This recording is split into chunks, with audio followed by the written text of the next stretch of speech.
Please listen carefully. It's time for a look at your weekend family news as part of our services here at DSM Family Center.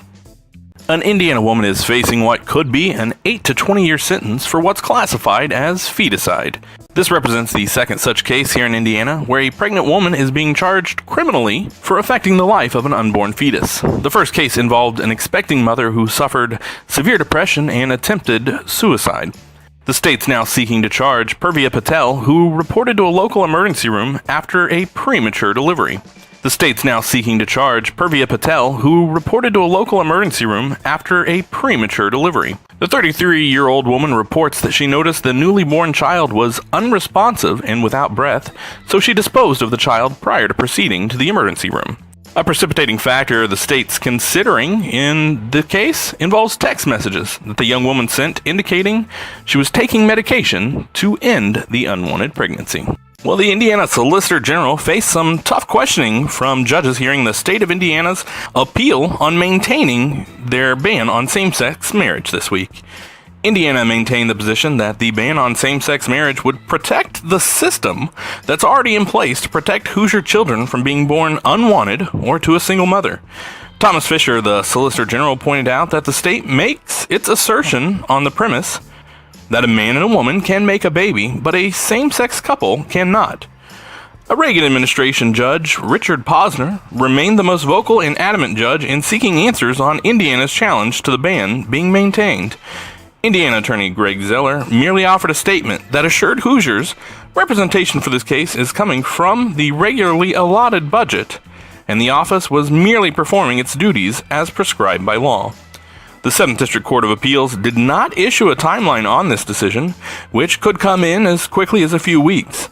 Most opponents and supporters alike, however, feel that this matter will ultimately be decided by the Supreme Court of the United States in as early as 2015.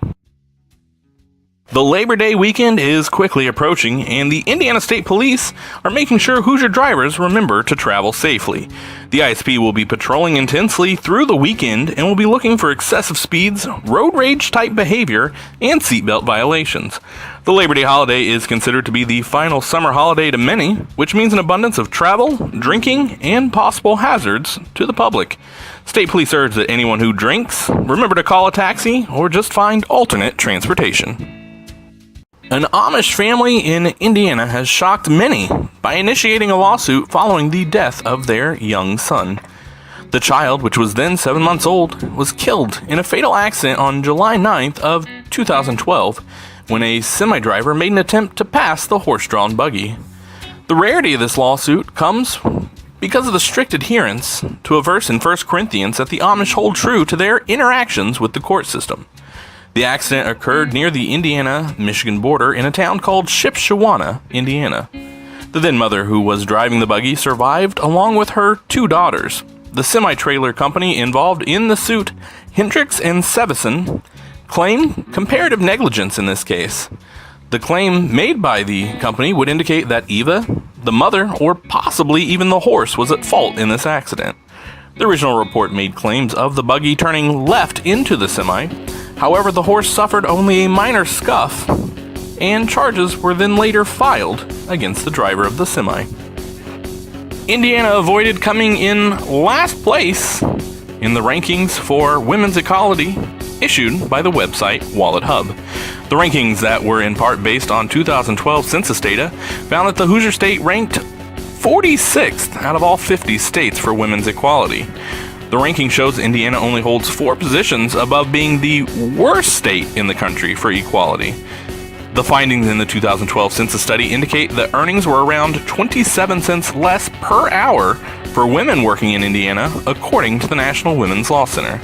The rankings were released on August 26th, which coincides with Women's Equality Day and marking the anniversary of the certification ratifying the 19th Amendment, which had previously prevented women from voting. A Texas man was acquitted of homicide by a jury after the prosecution in the trial presented what was criticized as circumstantial evidence. The Texas man was accused of shooting a man who had ran into the rear end of his pickup truck that his 2 boys were pushing home after it had ran out of gas on a country road. The district attorney proceeded with a trial despite what many call a lack of any evidence. Defense in the case brought forward points that additional shots were heard by many following that original shot that killed the drunk driver, and that no gun was retrieved in this investigation. The Texas man David Baharas was found to have no gunpowder residue on him, nor did he have the weapon anywhere on his property. The courtroom heard cheers and celebrations as the verdict was handed down. Still, Mr. Baharas expressed his sympathy for the man's family that had been shot by someone